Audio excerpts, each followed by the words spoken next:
Hey, you rabbit. Sup, Badger? Not much. What you got there?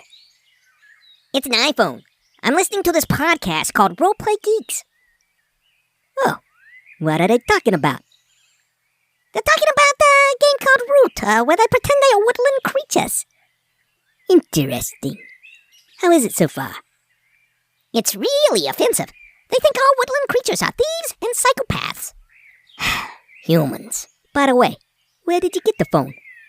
Oh, I stole it from some campers down by the river. Nice. Sweet score, rabbit. Say, Badger, what's in the sack you have over your shoulder? Oh, this? With the shortage of turkeys in the forest this year, I thought I'd gather up a bunch of baby birds from the nest until I had enough for a full-size turkey. Wanna help me out? You betcha. Let me grab my strangling noose.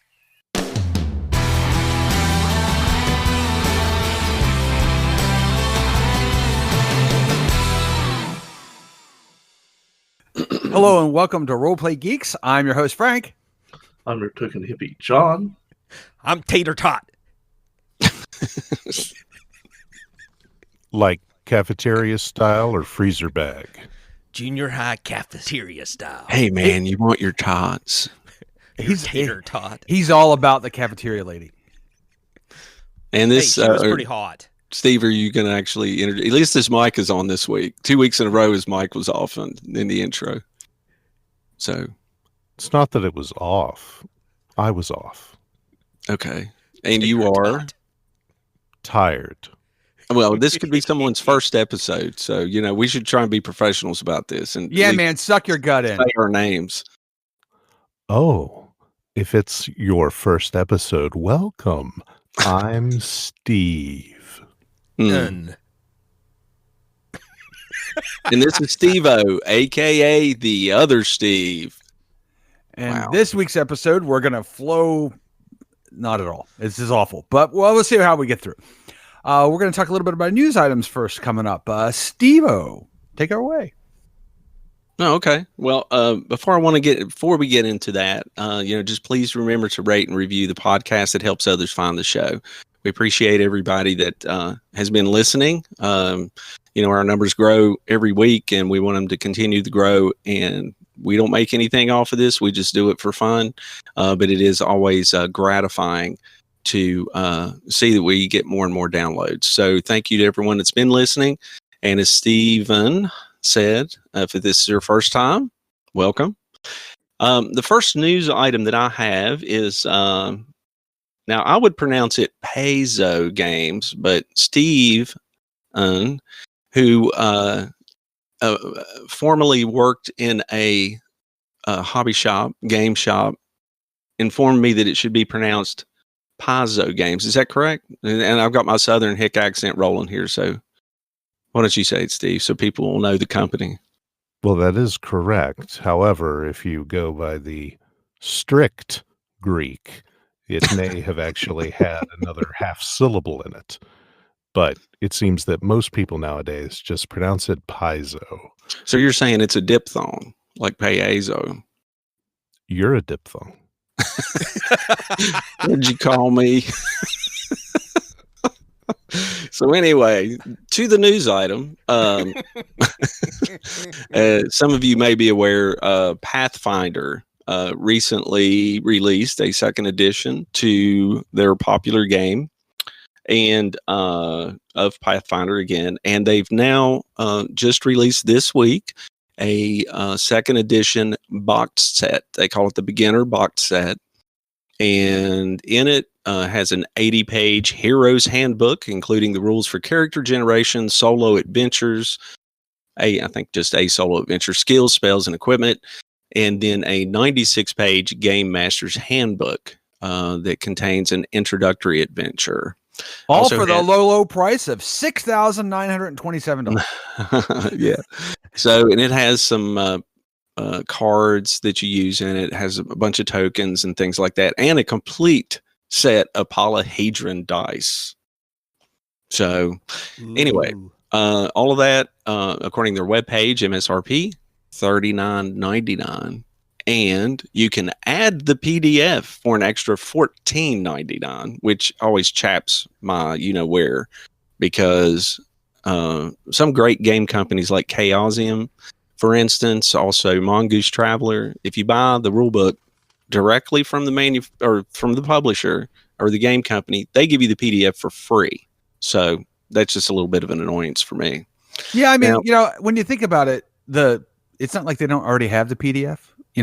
They probably made a PDF to send to the publisher, to make the actual physical product at some level, at least during some of the, proofs and things like that. So it is a little obnoxious to pay almost 50% of the cost for the digital file. Yeah, for sure. I mean, $15 too, and the thing is with this particular edition, I don't think you can get the PDF by itself. So that would be just another rub, Yeah, I mean, it would be different if you're paying for the content, right? If that was what you're paying the $15 to cover the content, but you've already bought the content because you bought the physical book, and so you're just asking for. It's like having to get the album again in CD and then buying it in cassette. You've already bought the license. It's right. Obnoxious. I agree with you. Obnoxious. Yeah, I mean, I know you on an episode I wasn't on earlier, you guys had touched on that, and when I was listening to that episode later, I was like, oh yeah, man, I get it, because I mean, I love to get, and I pay more directly from the publisher because I can get a game book on Amazon typically, $5 or $10 off. So I mean, it's one way to, I mean, it does cost a little more, but I end up getting the PDF for maybe an extra $10, but I also get the full color book. I don't know. If I order this game, I'm still going to have to pay shipping and full MSRP, and then I got to pay another $15 for the PDF. I don't know. It just feels like a racket. But I mean, that's just I mean, what do you guys? I mean, Frank, I know that's something you don't obviously agree with, but I mean, is it am I off base here? No, I think it rubs me the wrong way as well. And that again, you sort of understand what you're buying in most cases. What most people should understand when they're buying in most cases when they're talking about digital products is they're buying the content. So you have to pay for the creation of the content in some form or fashion. Whether that's a record or a movie or a book or whatever it is. And there is physical costs for the actual physical device, and that does factor in. But if you've already bought the content with the physical device, and I would actually have a problem if it was like maybe $2 or something, a nominal fee. You go, oh, okay, maybe, but it does rankle. All right. I agree. And so if you want to get into the game, there's other ways. Go ahead. I'm sorry, Jimmy. Oh yeah, I just quickly, I wonder what the business decision is there. I mean, obviously you want to make more money, but you also don't want to upset your patrons. So I wonder if they're trying to offset cost of people who steal the game. They're just trying to reach that profit margin. So they've probably tried this before, or maybe they're still trying it, trying to find that sweet spot, or they found the sweet spot and they figured out, we charge $14-15 for this, for the PDF, and you can only get it if you buy the book. Then we've got enough revenue coming in to keep supporting production of new materials and to keep the store open. Yeah. I'm very similar. I really despise the concept of having to pay twice for something. And then you get into the whole thing of digital piracy and stuff. And this is kind of unrelated, but I have to it's on my mind and I have to let it go. So my my issue with the whole digital piracy is the claim that, well, if you pirate something, you're stealing from us. The idea is that if I download something, that was going to be the same as me buying it, and then I'll just bypass buying that. And in that respect, you can sort of say, yeah, that would be a case of circumventing it and them not getting money for that purchase, for that me acquiring it, however I did.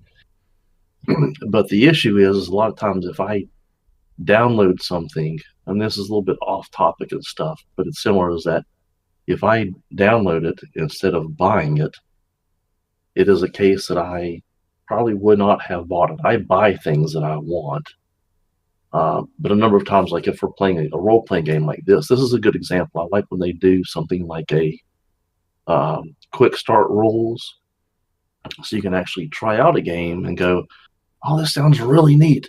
And then you get it and you go through the thing and it's like, wow, I don't like this at all. Or we couldn't really enjoy it, or we thought it was, the rules were just, too complex or too unwieldy is probably a better way to put it. For certain, I'm not saying this game, I'm just talking about games in general and stuff. And so there's been a number of things. I've downloaded a lot of different role-playing games, and they are just still sitting on a hard drive, never used, never looked at, but I have them as a way to try things out.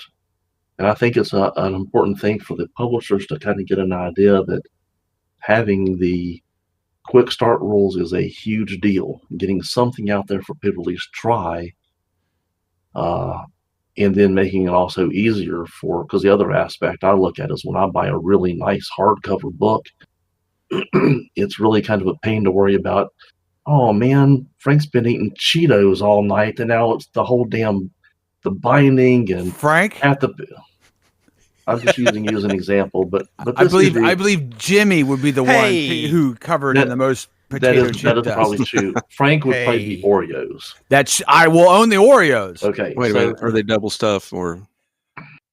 They're always. Why would you waste your life? Yes, exactly. Getting less than double stuff. I mean, why? That's dumb. But another thing about getting the PDF is almost invariably the first printing of all of these rule books always have errata. They always have incorrect information, misspellings, and all this kind of stuff. So typically they keep the PDFs up to date. Or erotica. Yeah, well, I want to keep that in there, hopefully. But that's another reason why it's nice if I jump into it. After the game's been out for a while, I know that my PDF is going to be up to date, and I don't have to print out an errata sheet or whatever. I mean, I'm a fan of the physical rule book. You guys well know this. I like the PDF to occasionally refer to things here and there, but to me, scrolling through a PDF is always a pain in the butt. But I do like having it as well as the physical rule book, especially if I need a quick reference while we're playing online, as we've been doing lately. But there are other ways. Go ahead. So the thing that sold me on the PDF version is Steven. He came over at one point with, I want to say it was third and a half edition version of the Player's Handbook, and he had put these colored tabs like everywhere so he could quickly get to the bits that he wanted to get to. And I looked at that and I went, that's a really smart idea and awful, and I never want to do that. So that's the idea of having the digital version where I could have bookmarks, I could just click on it. I was like, that's better for me. I was like, I see the point of this now. Yeah, for me, as we're playing, you guys have seen me do this when I have to reference a rule on a game I'm not very familiar with. I'll just grab the manual book. I don't know. Just like Jimmy said, I'm not all that good with the magic image moving box. What was it? Well, PDFs have a search feature. I do know that, but I'm a crotchety old man, just like you said last week. It also has a table of contents and an index. So you have options. I like using a book. Okay, get off my back. And you can also zoom in for those old eyes of yours. Yeah, but I got a big monitor. Think about the creatures who've been fighting in Andrew's campaign. All right, Control F, X, 4 T's, a couple Q's. And how do you spell that? It's the search is only as good as the weird stuff you're searching. Yeah, well, fancy. It's always better on papyrus. But anyway, there are other ways to get into Pathfinder. And Stephen, you're the only one here that's ever had any experience playing Pathfinder, something you may be interested in. They claim that second edition has been streamlined and revised rules to help ease new players into the game while providing the depth of character options and tactical interest that have defined Pathfinder from the beginning. That's their opinion about that. I mean, they apparently have. I know you've talked about how complex the game is in the past, so apparently they've addressed that. So they're easing people into the depth of the game is their thing. It's a trap. Yeah. Yeah, like a slippery slope into a pit full of sharpened stakes that all have numbers on them. Because that's so if you're going to play Pathfinder, I think in any iteration, getting something like Hero Lab to run on your computer so that you can keep track of all the things having to do with your character would probably be a grand idea for people who are just starting out. Because if you're just starting out with something like Pathfinder, there is a lot of data to keep a hold of. I cannot believe, sight unseen, that second edition is going to be, you know, a joyride of no consequence for, you know, not having something to keep track of all your stuff. But that's just me being kind of Debbie Downer on a Saturday. So, you know, I think it may be worthwhile at some point for us to try to run Pathfinder Second Edition just to get a How about feel. no? Well, you know, we critique it, but nobody's played it except for Steve. And really all we know is it's a lot like 3.5, which we all hated. Well, except for Steve-O, who's never played it. And Steve says, yeah, it's like 3.5. So you don't know. It could be the perfect mix of everything for us. We just don't know.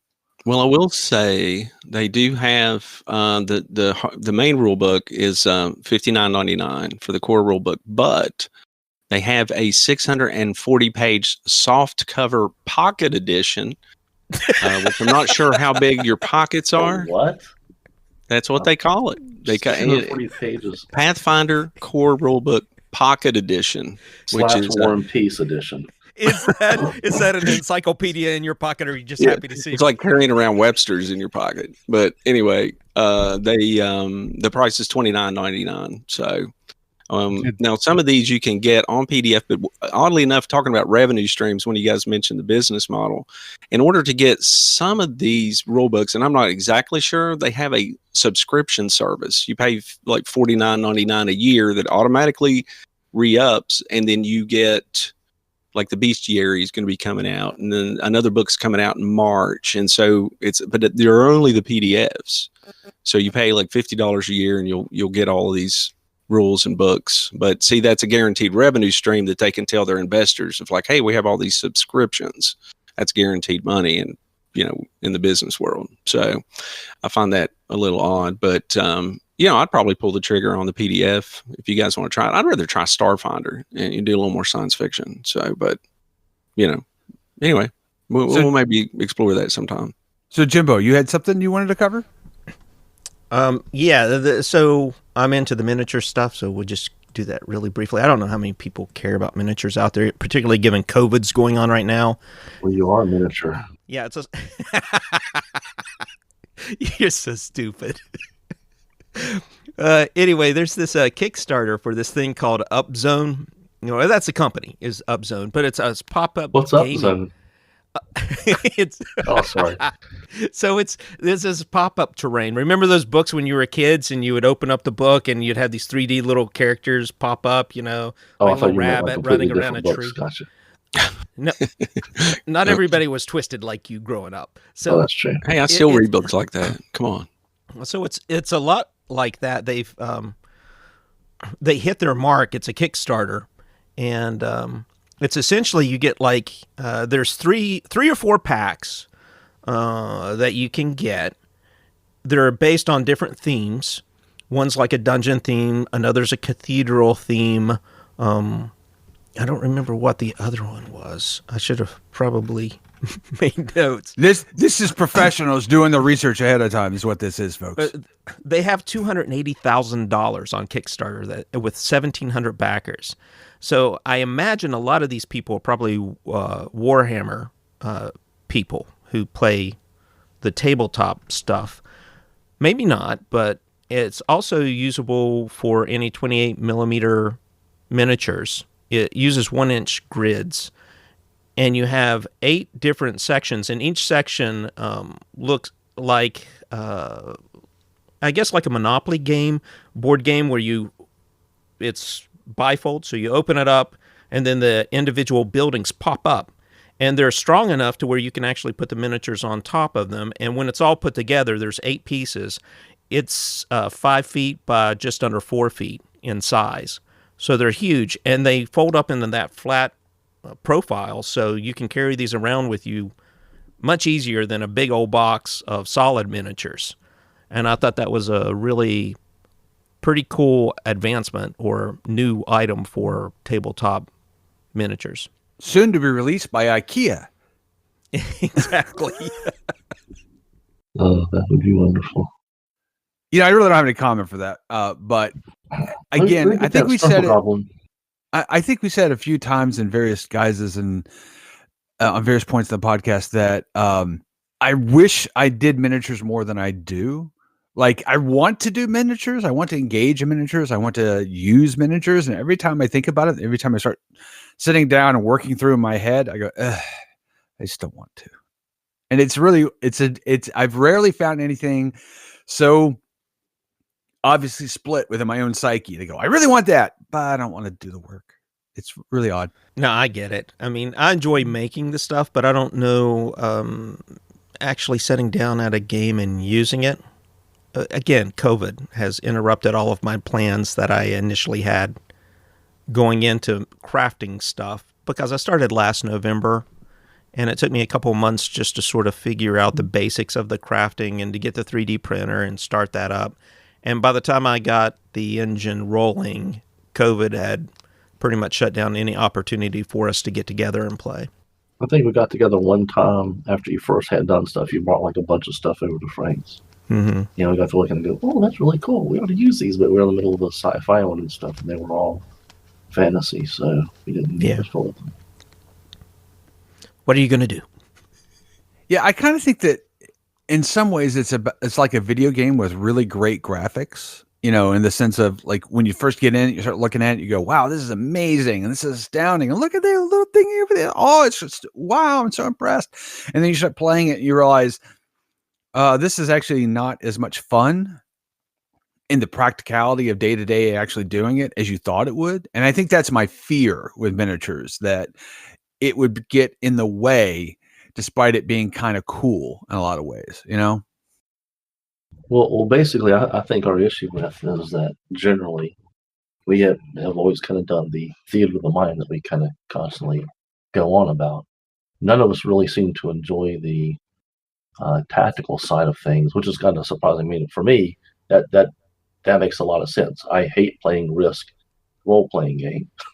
I really don't. I mean, I'm good at doing the stuff. I just don't like it. I don't really enjoy having to worry about every little thing. I like the more, you know, cinematic kind of feel of just describing out what you're doing and not worrying about, you know, oh, there's going to be attack of opportunity because I just despise all that.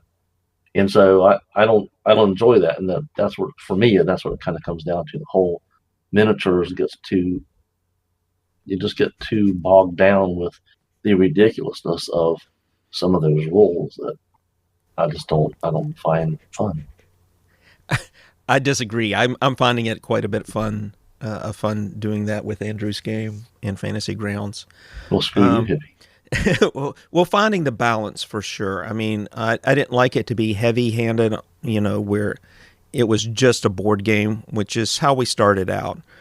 But Andrew was new to all of us in terms of playing the game, and we were figuring it all out together. And as we figured it out, he's shifted the game more over to the role-playing aspect as we've gone along, and minimize the combat. So I like the balance, particularly the last game we played. I loved that balance. By the time we actually got around to using the map for the purposes of combat, I was jonesing for it. So he's really adjusted the game to fit our needs, as any good game master would do. So I like the combat stuff now. I think it has a place, and I think it can be fun. I think that what I'm not quite figured out how to do is it seems to be modal in the sense of we're role playing, now we're tactical board gaming. Now we're role playing. Now we're tactical board gaming.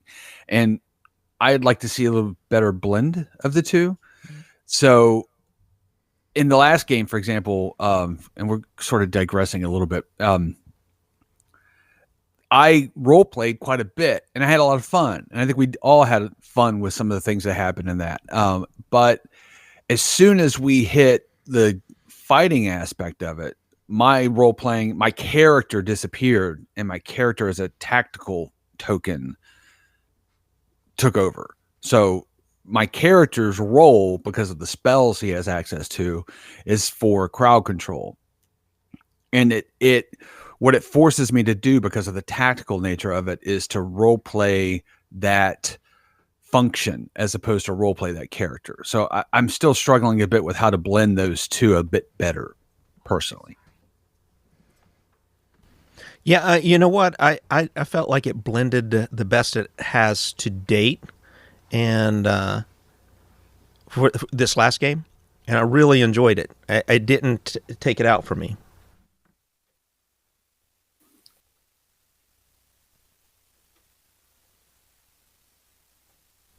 Sorry about that. Anyway, yeah, so for me, I think it's just getting better, and I expect that the blending aspect of it, for me, will get better. I didn't feel like I was taken out of it at all, and I particularly like that moment where he had the ogre bad dude go in and hug his down dragon. Yeah, it was just, that was a cool little touch. I enjoyed it. Mm-hmm. Yeah, it was definitely better. It was much better this time. So one of the things that we didn't grow up on that I think older gamers did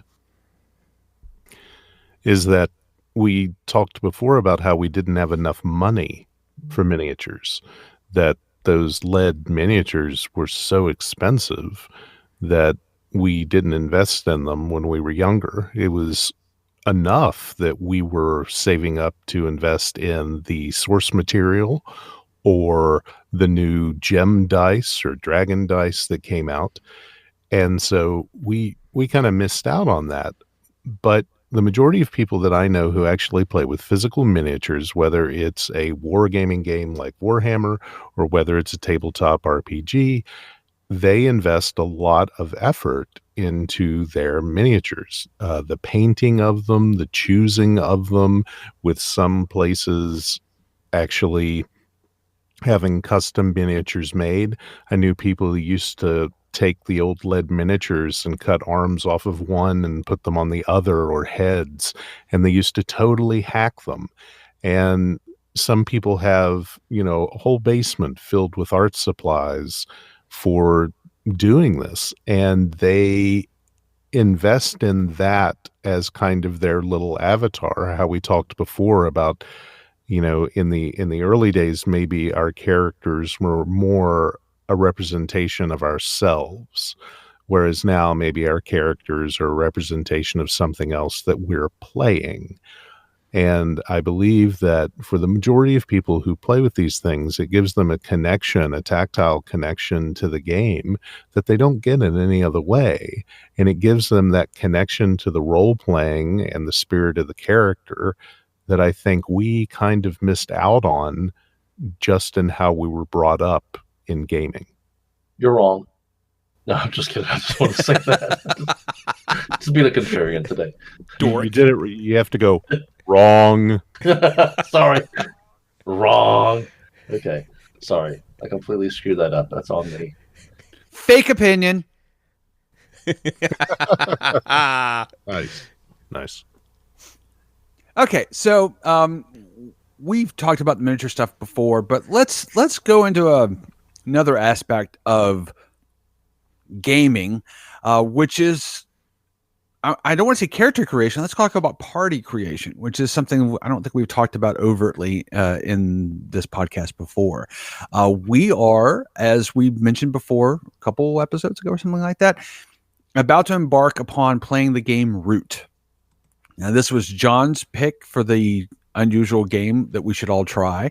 And we all thought it sounded really, really cool. So we're going to start with Root. And Jimmy is actually going to run the game for us. We're going to create a party and go through it. And at some point, we'll talk about our experiences with that and how we liked it. But as part of that is making the party. Now, we all had assigned the homework of making ourselves characters before this podcast. And you'll be glad to know that every single one of us, except for Steve-O, failed to do that at all. So we're going to try to do that a little bit as we go and turn this into an opportunity to think about how you think about creating a party. The thing is, you don't want to make a party that's nothing but fighters, or a party that's nothing but clerics, or a party that's nothing but Janes from Firefly. I mean, there's balances. Kind of like our D&D game with Andrew. Right, exactly. We want to.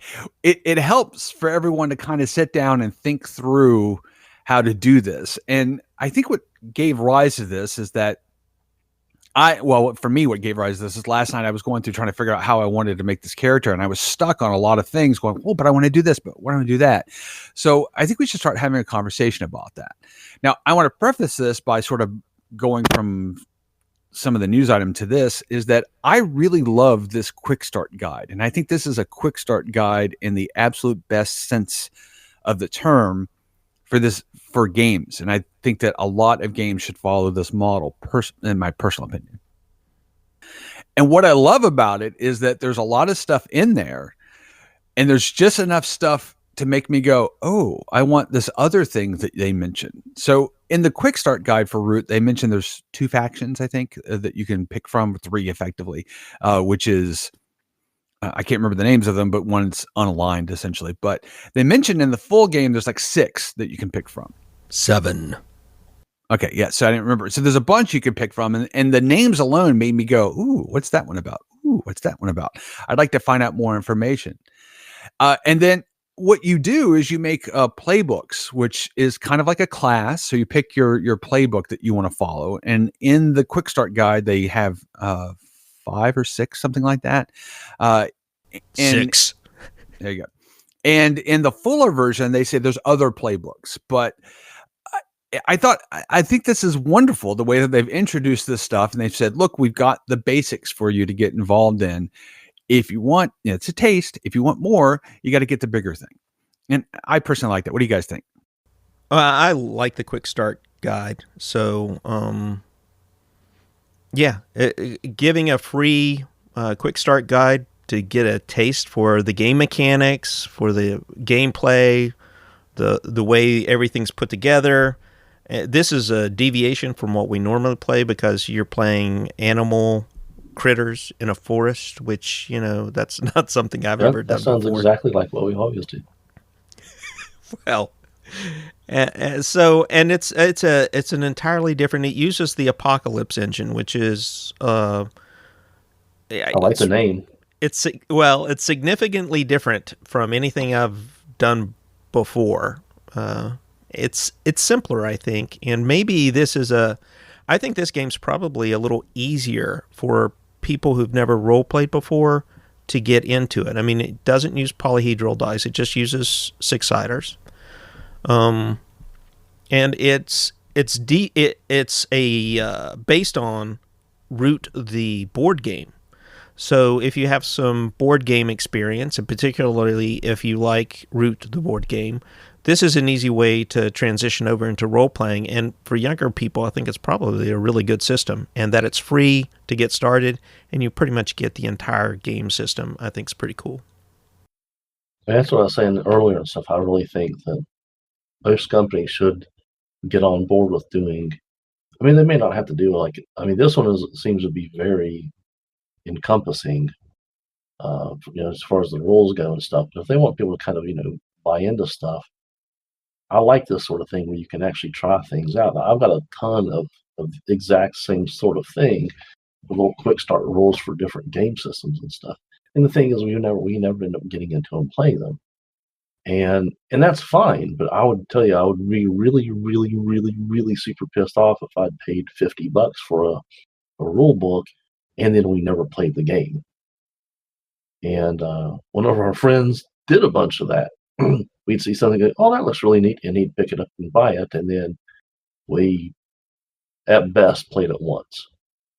Is the way it usually worked. So I think this is excellent. I think all gaming companies, publishing companies, should go ahead and put out little quick starts, even if it's just a little, just a tasting of the rules and the general how to run characters and everything else, and the world that they're supposed to be playing in. I think it's a really good idea, and it does seem to be very encompassing. I mean, it's a lot of just reading through the different playbook, you get an idea of the depth that they've got in mind for this game system. Did everyone read through the playbooks and sort of get a sense for the type of characters that you can make from the quick start guide? The Tinker. So you just read the one, is what you're saying? I read them all. I chose the Tinker. If I had money writing on that, it would have been, definitely Steven was going to pick that character, without a doubt. But I'm going to choose the nature of radical. And radical is clear your exhaustion track when you espouse dangerous ideas to the wrong audience. So I'm going to have fun with that. So let's talk a little bit about party creation in this regard. So this is something that I think often happens, is you'll have a player that says, this is what I want. This is absolutely makes the most sense to me. And one way to do this is to build around that role. If you know you have a character that's going to play that, it's not going to make any sense for the rest of us to be tinkers. And that was definitely one of the things that I thought about doing. So this is where I think it's really good to have these conversations, because I would have made choices that would have been not very helpful for the party, not knowing that Steven had such a strong opinion, whereas I didn't have a strong opinion of Tinker, but I was interested. Yeah, so I think before we go on, and I don't know when you want to do this, Frank, is just really briefly talk about the 6 playbooks that come with the free version, and just one quick sentence about what each class is. Okay, so they are basically in the order they're presented. They're the Arbiter, which there is, over on me saying arbitrator at some point, it's going to happen, people. I'm going to screw it up, so just accept that, move on. Steven. All right. And then the second is Ranger. Ranger. Well, first, what is an arbiter? Fighter, what is that class? Just a fighter. Well, exactly. I think I just want to say him, and then let's talk about him. Okay. Okay. The second, the reason is because I have a lot of questions. The second is Ranger. The third is the Scoundrel. The next is the Thief. And then after that is the Tinker. And then after that, the last one is the Vagrant. And the first two are easy-ish. The first one is basically something that's a fighter or a paladin kind of combo. A ranger is like every ranger ever in the history of rangers for the most part. And after that, it gets hazy to me on some of these. I don't really understand the difference between a scoundrel and a vagrant and a thief, for example. It sounds like a song. I think scoundrel's kind of almost more like a, not quite assassin, but kind of leading down that line, going by old D&D rules, but kind of like the more destructive kind of thing. And of course, thief is just a thief. And then you got the tinker since I don't think this has any magic in it and stuff, I think it's kind of like your magic user of sorts. And the vagrant, they're charming, so they kind of come across more like a bard, I think. I think that's just pretty much it. So one thing, the one person who actually did their homework was Steve-O, and he went ahead and made his character. So Steve-O, what did you make, and why did you make the choices that you made? I created an arbiter because it looked like a straight fighter, which typically in a fantasy game, D&D or whatever, I like playing a fighter because they're simple. I can say, I want to hit it with my sword, and I don't have to, that's not necessarily true, but, my character's name is Barry, and my species is a badger. So I am Barry the Badger. That's and I'm really hoping I can get a cartoon endorsement after this, maybe follow the adventures of Barry the Badger on Disney Channel. I'm hoping. It's going to be really, I've been watching a lot of Archers, so it's going to be really hard for me not to pick the name Otherberry. Hey, man. Whatever works for you. Yeah, that's why, I mean, and I found this interesting, something, on creating this character that has been a little more, I've been reading the rules for RuneQuest because that's another game we're going to try. And I noticed this is the very first thing you come to on your character creation is your background. And oddly enough, RuneQuest's the same way. I mean, in my experience, just about every other game that I've ever played, your first thing you do is you roll up your attributes, and then maybe you look at your attributes and kind of decide, well, let's see, I've got a nice high dexterity, maybe I'll be a thief, or so on and so forth. High charm, maybe I'll be a bard. And on this game, it's important to know. You start with, and you get to make it up. I mean, there's no rolling to it. You choose it. And so I actually created my character with Jimmy a couple of nights ago, and he gave me some background as I was creating it. So the whole first page is you just decide your faction. You kind of build your backstory. Who did you leave behind? And, all that kind of stuff. So it's kind of neat. It's a neat idea, and I like it a little bit in RuneQuest too. I mean, RuneQuest, we'll get into that a little more. It's very complicated in the world of Glorantha. All the intricacies of the different clans and different groups and all of that. I mean, this seems relatively simple, but I just find that interesting in these more, in these type of games. And I don't think that's in the latest edition of RuneQuest. In the classic version, it didn't rely so heavily on background, but it just seems to be a trend, it appears. Okay, so another model that we were intending to use is everyone was supposed to make their character and then show up and say, this is what I am. So it's sort of independent without any sort of consultation or thought. What we're doing now is that, okay, we have one person who's made his character and said, this is what I am. I've already done it. And we've got another person who said, this is what I want to be. I need to make it, but that's it. And then you've got two other people who haven't really articulated an opinion yet. A natural tendency here, I think, would be for some people who don't necessarily have a strong opinion to kind of fit into a role as opposed to a character. And what do you guys think about that? As a player and a game master, do you like that, or do you think that's problematic, or, it's just what happens? So I'm going to go back. I wanted to make the point that we brought up playbooks, but we didn't describe what a playbook was. So within the context of this game, that's not true. I said a playbook is basically a class. I mean, it's a good rough approximation for understanding what a playbook is. There is more details, yeah.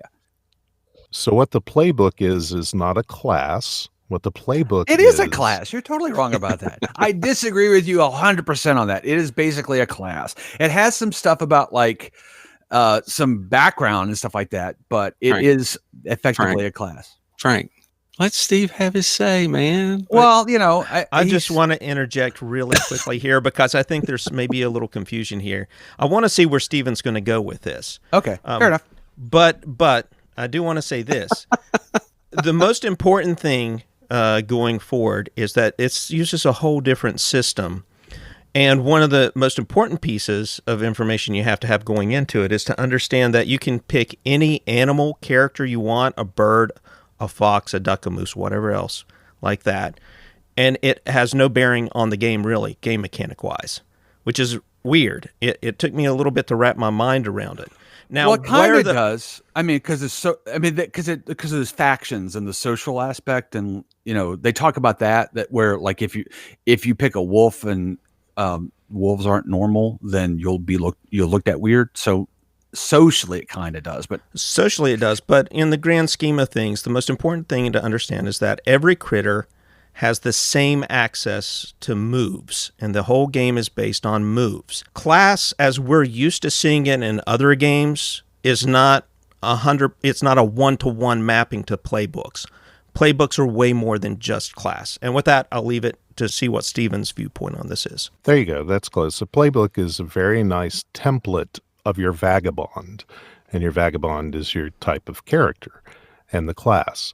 So they've got these, and they're really nice. They even mention in the quick start that they're formatted to be printed on letter-sized paper, but it's got a little bit about everything you need to know to get started. So all you need is the playbook in order to get the background of your class, your moves, everything. And so it's a pretty cool little thing. I've seen other games do this sort of, kind of document. I know that OVA has examples like that.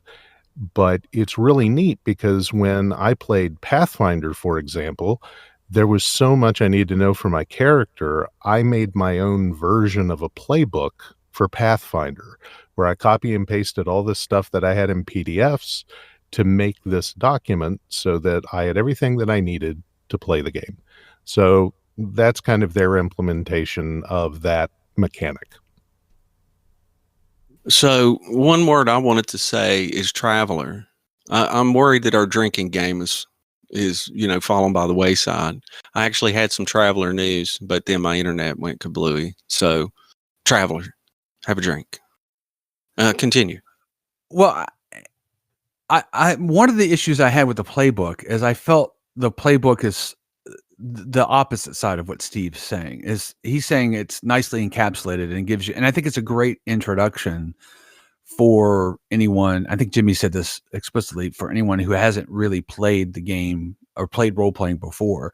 Personally, I found it too constraining because there's a lot of junk in there that I was like, well, what if I don't want to have somebody I left behind? Like on the Tinker, it has a question: is there somebody you left behind? There's like 4 for every one of them. There's an other, but the way that they envision the character class, because I genuinely think it's a class, is not necessarily how I wanted to envision my character in any of those cases, which is one of the reasons I struggled with picking a playbook personally. Everything that we're saying here is based off of our understanding of a quick start set of rules. We don't know what the full game is going to be like when you have the full rules and all the potential playbooks, and then an empty playbook to craft your own characters. So yeah, that's a good, really good point. Yeah, might be constrained just to kind of give you a taste of it without going too crazy. So, I mean, I think, let's play this like every other role-playing game. If you don't like a rule, Frank, I mean, Arbiter has exactly the same thing. Again, it's trying to build your background, maybe to get you into, who you left behind. I mean, in my case, I left behind my squirrel lover, who was a squirrel Capulet. And of course, I'm Barry the Badger Montague.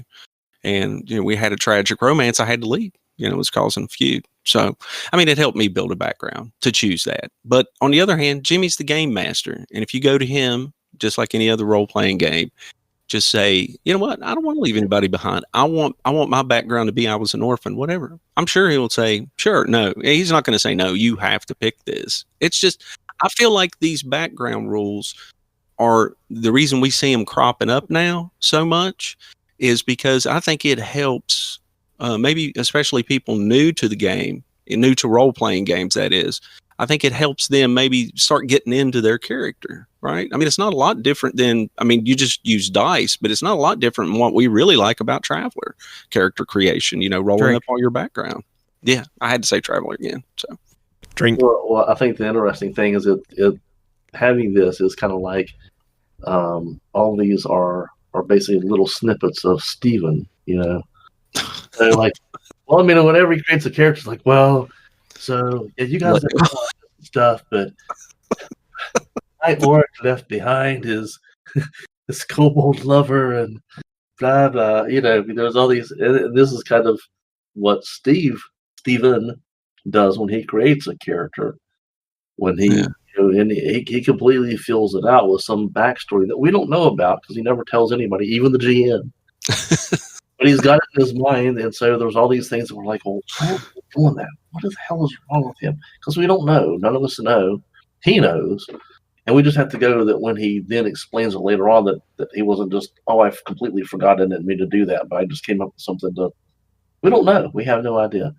He could have meant that. What makes gaming with Steve so much fun. Exactly. It's just like, well, to that point, I think that it was interesting that Steve first, when he, said, I'm making this that follows this rule.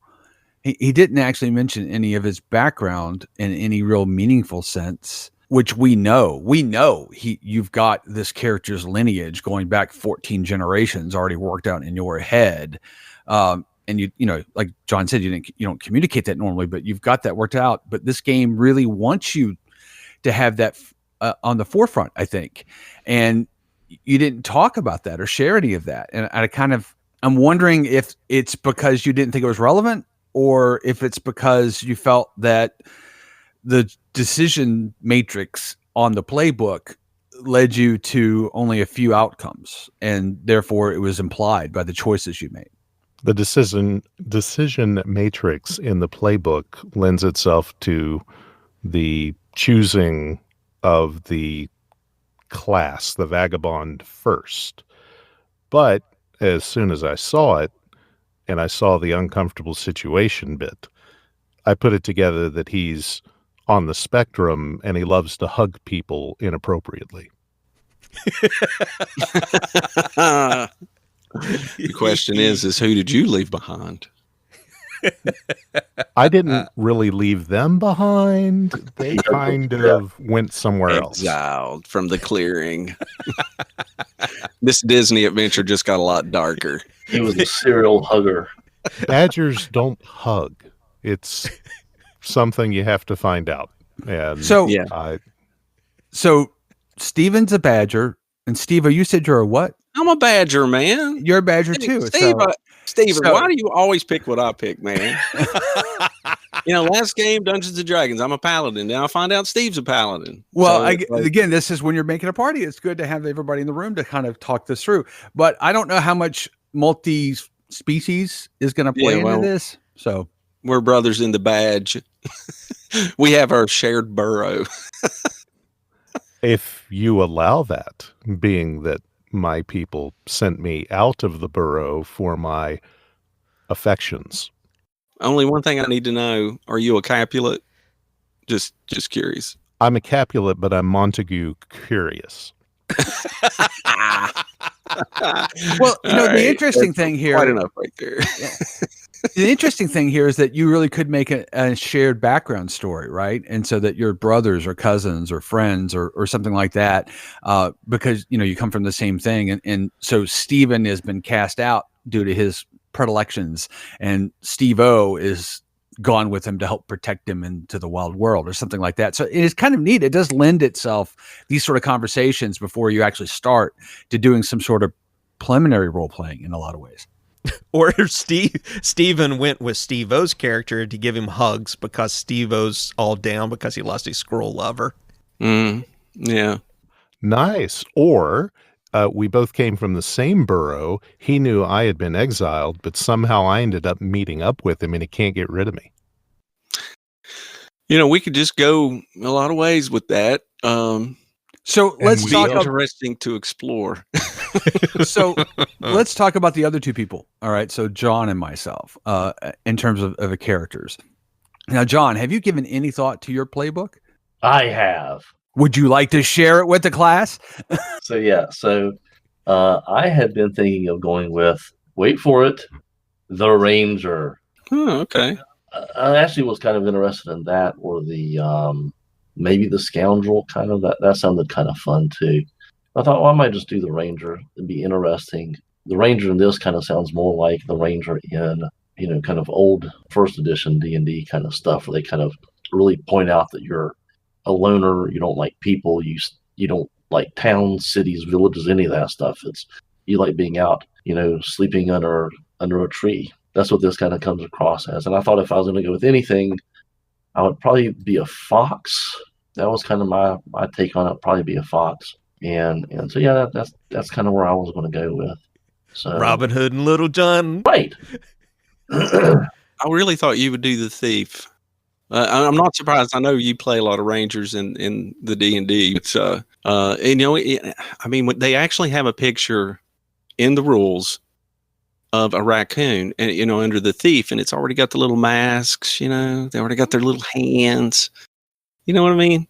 It's Well, see, the cool thing is the picture of the Scoundrel actually is a picture of me.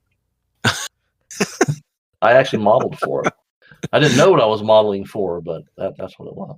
I thought I recognized that profile. Actually, the scoundrel's really kind of odd. It's got a pumpkin mask. Yeah. It's really kind of odd. I just looked it up. Yeah. Yeah. Yeah, I So, thought Frank- that was going to be fun. So, Well, what you said you had, I guess you're the last one to talk about your character class or run playbook or whatever. Yeah, so I was torn between 3 different playbooks, and again, I found this playbook system to be constraining, and based upon how they developed their backgrounds, and I know I could, or roll your own type of thing, but they implied certain approaches, which is where I found the constraint. So I picked 3 different playbooks, and I could sort of envision characters in each of those, and those were the Arbiter, the Tinker, and the Ranger. So this is where things get challenging when forming a party, right? On the one hand, and I know what the GM's going to say because I've played under him a lot. He's be what you want. We'll figure it out. But the reality is that that parties that are dominated by have too many of the same class sometimes have a little more challenging situation for the real game, and you want to spread things out. So it now behooves me to start examining the scoundrel, the vagrant, and the thief to find what they bring to the party that I could do. And it can be difficult to do that. So I'm dancing around because I don't really know. What do you guys think I should play? I would go with Vagrant. I mean, for one thing, the Arbiter and the Ranger. Now that's your choice, obviously, but the Vagrant. I know this is going to be a real gamey game. In other words, it's going to be very rule based, if I'm not mistaken. It's not going to be, I don't think, as much traditional role playing, is it, Jimmy? I mean, it's a very, your moves, and the Vagrant has +2 charm, and the Arbiter, the Ranger has -1 charm, the Tinker has -1 charm. If we're just going to look at that sort of thing, I don't know how often that'll play into it, but if we're all kind of playing the same character, I feel like it's going to be one of those situations where we're in with our current D&D campaign. We maybe not have the best balanced party to take on a lot of challenges. So, if you would rather play something else, I'll switch to the Vagrant because they have a picture of a possum next to a Vagrant, and I could be, Peter the Possum, or yeah, but I don't think a squirrel would have you. No, I think if you did the Vagrant, you should choose the Drunk Nature. I think that would be quite fun to see. Just drink. Just drink. Just play and drink. Yeah. You kind of like you were last Wednesday during our D&D game. So yeah, this game is a little bit more leaning towards interactions with other NPCs in the game. So you have the basic moves. So I guess it's going to help a little bit to understand the mechanics of the game. It's important when picking your characters. The game's built around moves. So it's a little bit more constrained in that respect, because if you want to roll dice to determine an outcome, you get into a situation and then conversation happens between the player characters and NPCs as you're trying to get information, or you're trying to influence NPCs to do something either through intimidation or through charm. You're trying to unravel whatever the situation is through conversations, and then you select these moves that are prepackaged and canned. So it's almost like a board game in that sense. And they have it's like an if-then statement. If this happens, then this happens, and it's all based on what the role is, the outcome of the role. A lot like any other role-playing game, but the outcomes are more specific as attached to the moves. So if you're going to look for a balanced party, you really don't have a healer in the group. What you have instead is the Tinkerer.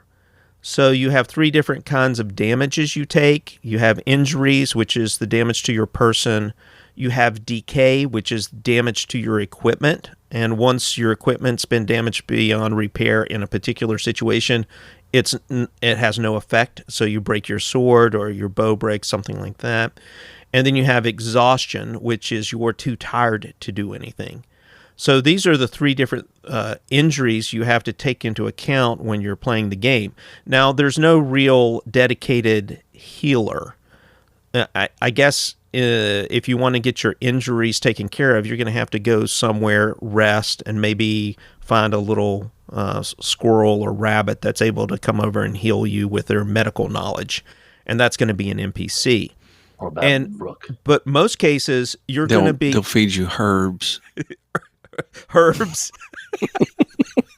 Herbs from the forest. But charm is going to be really important. So if I were going to recommend a balanced party, it would be a tinkerer, one of the fighter classes, which is going to be the scoundrel, the ranger, the arbiter, and then the vagrant, because the vagrant is sort of like your face man from the A team, your con man, and he's going to be the guy who's going to charm people and get them to give you the information they need, or be able to convince them to do things you need them to do. Does he say, I love it when a plan comes together, and takes a big chomp out of a cigar whenever things work out? He might. Well, that wouldn't be Face. Face, he's saying Face. Face did, and Hannibal did that. Oh, that's right. It was Hannibal. You dummy. George Prepard. Prepard? Prepared. George is prepared. That's what it is. That's how you test. That's how you test if you've got a pop mic, a pop shield on your mic. Say George Papard. Papard. Well, so this is something that happens not in insignificant amount of time when creating a party. Is you end up with a situation where the party needs don't necessarily mesh with everyone's desires. So somebody has to take a bullet for the party. The reason I shied away from Vagabond is it's too similar to the character that I'm playing in our D&D campaign. I wanted to try something different. But if I were to do that, then based upon Jimmy's suggestions, then Steve-O would have to say, well, I wanted to play this, but I'll do that instead. So it's something that I think that often happens when you're putting a party together. And it's not necessarily a bad thing. It's just, it's to be aware that you really do have to balance sort of desires and the functions necessary for the adventure that you're going to run. And this is why it's sometimes really important to engage the GM in these conversations. So you have some understanding of the world in which you're going to be playing. Yeah. So, to that end, the basic moves, which where charm comes to play a lot of the times in the basic interactions with the NPCs, everybody can use those basic moves. It's just when you're applying the attribute to it, if you're a vagrant, you're going to have a better luck than maybe the arbiter or one of the other characters.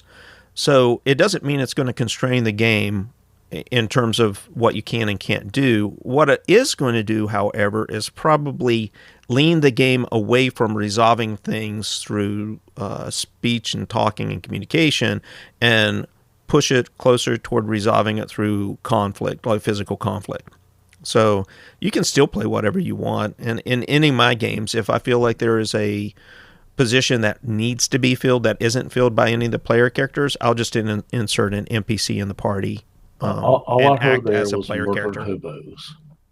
Well, this game... Everything I heard was just murder hobos. No, this game definitely does not lend itself toward murder hobos. No, murder Blah, blah, hobos. blah. We're murder hobos. Hey, I'll tell you what, guys. I will play if everybody else wants to play. I'm doing it in the D&D campaign. I'm playing a freaking cleric. So, I mean, if everybody else wants to try, arbiter or what have you, I'll do the vagrant. I don't care. I mean, I don't know how much we're going to get into playing a game that's kind of like watching a Disney movie anyway. So. So I'm gonna play the vagrant, and part of the reason is when I kind of look at things. I this time I tried to do something that I've never done before, which is to take a playbook from Stevens, no pun intended, a sheet from Stevens' approach, and to think about, well, what kind of character do I want to be? What kind of personality do I want my character to have? And it does lend itself to the drunk variant of the vagrant. That's one way to go. The way I had envisioned it was closer to the tinkerer or the ranger, but there's no reason that it can't easily be morphed into the vagrant. So, I'll play a vagrant in this campaign, and he's more or less going to be a happy-go-lucky, just like kind of wandering around from situation to situation and seeing what he can get into just for fun. It's proto-Kinder-ish in some ways. Stephen, what did you decide to play? Oh, I'm going to play a tinker who Okay. makes people uncomfortable. And I was thinking about the party makeup, and, I don't mind parties that are made up of all the same character. And I guess maybe that's something that I've experienced, with other groups and other places. But I think a party without a cleric is fantastic, because if you're going to be playing it like the characters, then you shouldn't murder hobo so much, and you should maybe hold back a little bit and parlay. So there are deficiencies that are entered in to the strategy that you have to use based on the characters you play, rather than gaming the system having a balanced party.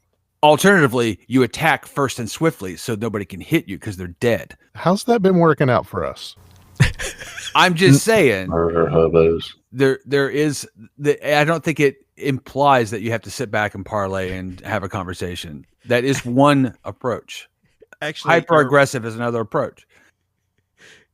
Yeah, actually, Steven's right. In our case, in the Dungeons and Dragons game, we're the murdered hobos.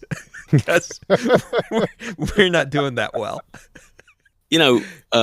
Man, last Wednesday I had a really good time. I think we're starting to find that balance between fighting and then the role playing. I think a lot of it's just Andrew learning our group and how we like to play. I thought last Wednesday was one of the best sessions. We did a lot of running around, role playing, interaction, a lot of joking around amongst ourselves and goofing off, which is what I think we really role play for. And we're just making quips and jokes and all that kind of stuff. But then, when we got down to the combat, I was ready for it. I'm like, yeah, let's do something, man. Let's get it going on.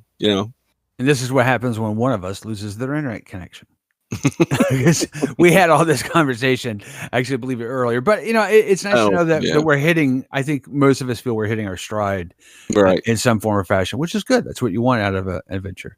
Yeah. I really, that was probably the best night I've had. I really enjoyed it.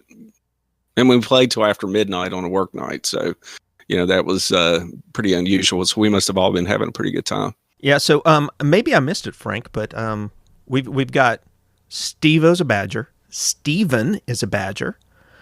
John is a fox. What are you going to be? Yeah, I was going to say something, but somebody jumped in front of me on that, and then I'm a we foxy got off in fox. a different direction. I'm going to be a rabbit. I've always, from the second we said we're going to play this game, I'm going to be a rabbit. So I was already going to rabbit. I'm going to be a drunken rabbit is what I'm going to be.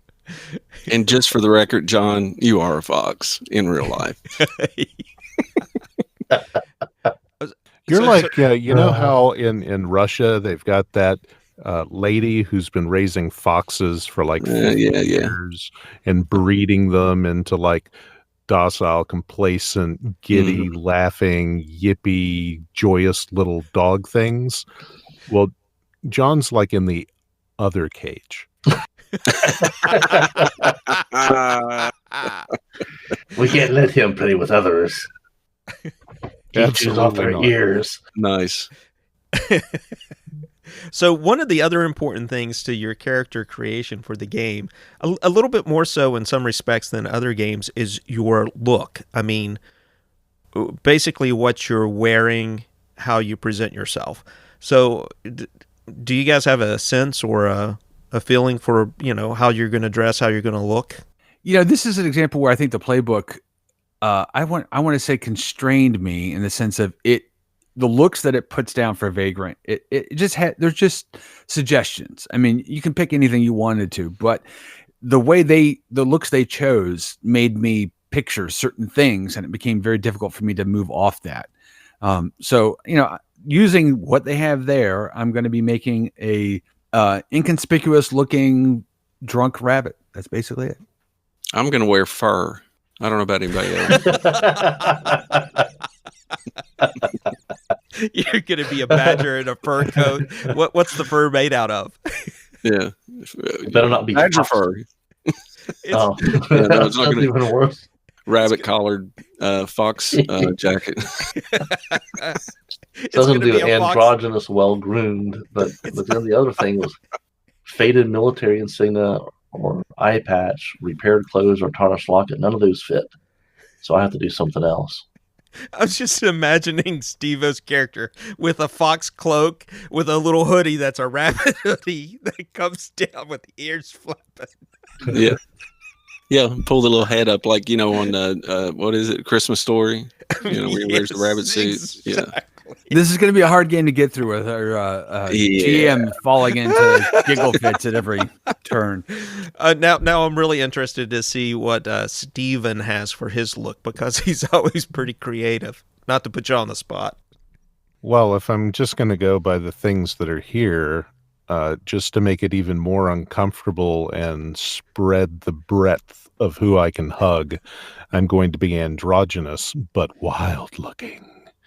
So I'm going to have a tattered cloak, but the only reason it's tattered is because so many people fight away when I try to come close. When you tried to embrace them.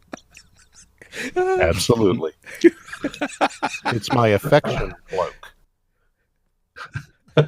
He's a close talker and a hugger. Oh, yeah. Close talker. Oh, Lord. So what did you decide to put your bonus into? So one of the things about this game is you do get to offset some of your default stats by 1. You can add a +1 to any of them. And I think every one of those playbooks have a mix of most things are 0, some things are plus, and one thing is negative. So I'm curious what people chose. Yeah, so this game's interesting in that it is 2d6, so any change to your roll, unlike any other game we play, which means that when you are adding or subtracting from your roll, it's more significant than if you're using maybe a D20 or D100 system. So they don't have like attributes you'd have in Dungeons and Dragons, where you'll have a number for your attribute and then a bonus. They just have the bonus.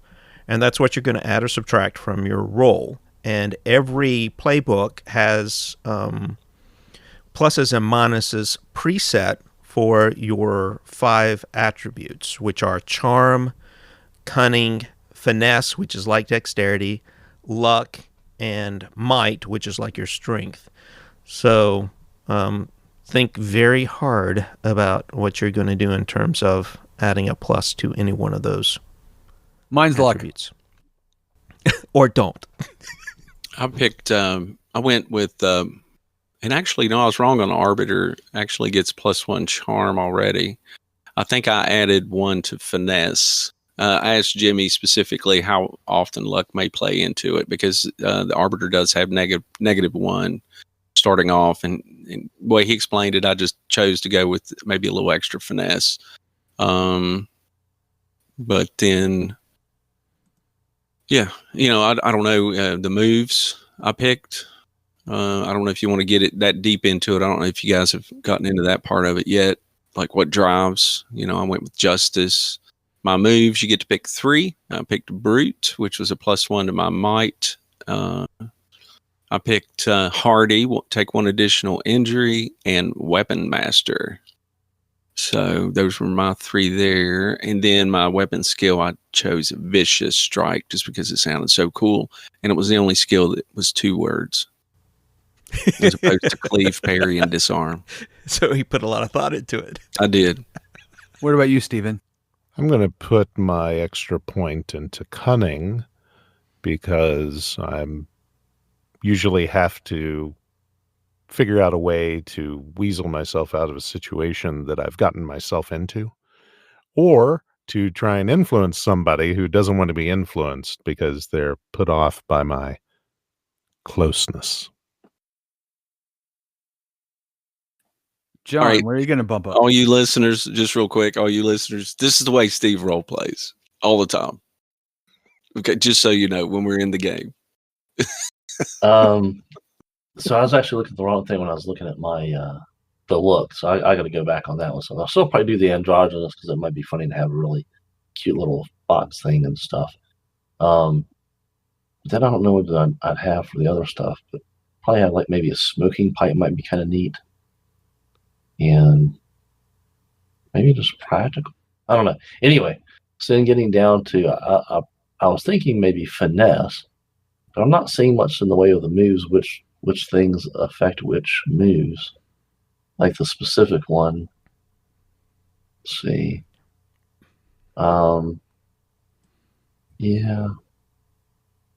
Possibly finesse. So I have a feeling that might be kind of a fun one to do some, sneaky things with. Yeah, on that, I went with well groomed. I forgot this part. And a tarnished locket that, of course, carries a picture of my former squirrel lover that I wear close to my badger heart. Okay. It's so. Wait, hold on. Did everybody pick their move, their weapon skill for their? I did. Vicious Strike. Okay, you've got Vicious Strike. John, what did you choose? For all the weapon skills? Yeah. Duh. Murder. Okay. And Well, I mean, I just, in the course of reading this or doing this podcast, I've been reading it. So, because I didn't really pick this class originally. So I don't really know. I'm probably going to go with, because you picked 3 of them and none of the Vagrant really have any weapon skill. But I'll probably pick Instigator, Pleasant Facade, and Charm Offensive. I like John. I'm going to choose Murder because even though I love to embrace people, sometimes. Okay, Lenny. Somebody still you just gotta stab somebody. And it matches with my boosted cunning. Okay, so this episode's gone a while now. So is there anything else you guys want to talk about, Root? I guess we need to schedule. I guess we do this off air, but the plan is to schedule 1 or 2 nights, depending on how much of your characters are fleshed out before we start. And then I have an adventure already done, made up, and ready to go. That I think will take about 3 hours is my guess, which probably means 6 hours. So it'll probably be 2 sessions. And Depends how much you giggle. I know, and it depends on how much we quip. Yeah, let's move it to 12 hours, and then we'll see. For the first session. What comes out of it. Yeah, right. One other thing I do want to talk about it briefly is what's out there with Root the game. What we're using is the Quick Start, which has been out, I think, probably a year now. And in a year, they have come quite a long ways in terms of producing products and making them available. There's now a Root core book. There's an additional book called Travelers and Outsiders. They've added 10 additional playbooks. Oh, real quick, Jimmy. And by the way, if you want to use that word traveler to drink, feel free. Go ahead. I'm sorry. And then we have the equipment deck and the denizen deck cards that you can use to help your gameplay. There's now a GM screen, which utilizes the art in a very fun, effective way. I love the art that I know this guy. I've seen him in other stuff, but the artist for this he's just really, really great. Love the stuff. They have a dice pack, a total of 7 with 7 different collars to represent the 7 different factions.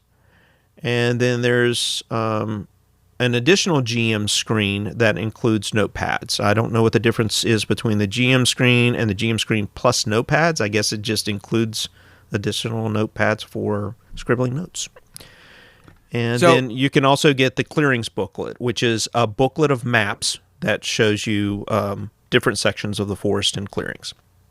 So one thing we didn't mention in this podcast, I don't think, but John did mention it when he covered it a couple weeks ago, is that this is an unusual game in the sense of the GM doesn't roll any dice. So dice packs would be utterly useless for the GM because you don't roll any. Yep. No dice for me, baby. Okay, so we're gonna roll out these characters, no pun intended, and give them a shot, see how they go, run them through Jimmy's campaign. We'll let you know, report back what we thought of it, how it went. If you have any thoughts about Root or anything we've talked about, or why our characters sound great or sound awful, feel free to hit us up in the contact information coming along in a second.